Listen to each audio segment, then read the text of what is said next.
Hi, today is November 30th, 2024, and here are my poems for the day. The first one is poem number 1858 for the year Good Fortune. Earlier this week, I had the good fortune to notice the crescent moon high in the sky as a barely discernible bird took flight and the sun rose. It wasn't the first time I got to see this, and it probably won't be the last, but that doesn't mean I am used to it.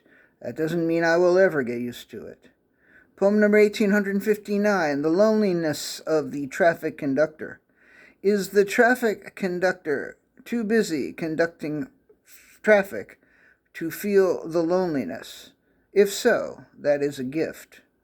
Poem number 1860, The Lonesome Phone. The phone was feeling awfully lonely. It had been a long time since a call had come in or had been placed, so the phone, of its own accord, placed a call. Another phone answered. "Hello?" "Hello," said the lonely phone. "How are you? Who are you? Are you free for a conversation?"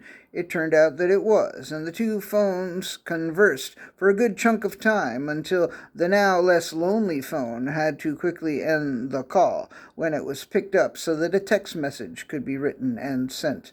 The next time the phone felt lonely, it knew who to call, and just knowing that made the phone feel less lonely. Poem number 1861, Jelly.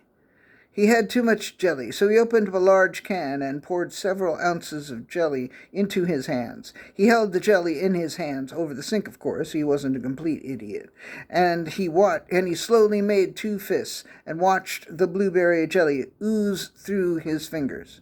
"Fuck me," he thought. "I should have done this with the strawberry jelly, not the blueberry." When the blue was done oozing, he washed his hands and then made himself a peanut butter and strawberry jelly sandwich. "Fuck me," he thought.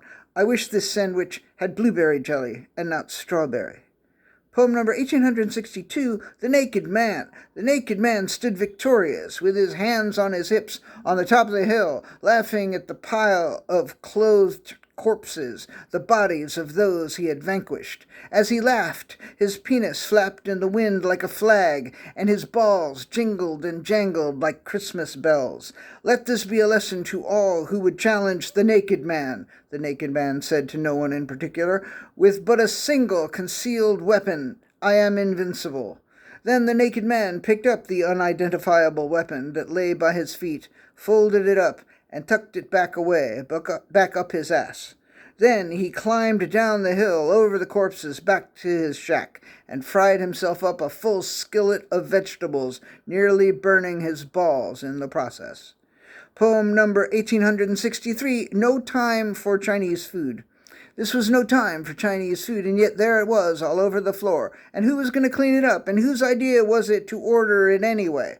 And they forgot the egg rolls and the duck sauce and the chopsticks, and the bag broke and the food fell out all over the floor. This was no time for Chinese food, and they fucked up the order anyway. So even if the time had been right, it would have been all wrong. And the last poem of the day, poem number 1864, it's a haiku, Disappointment. Goodbye, November.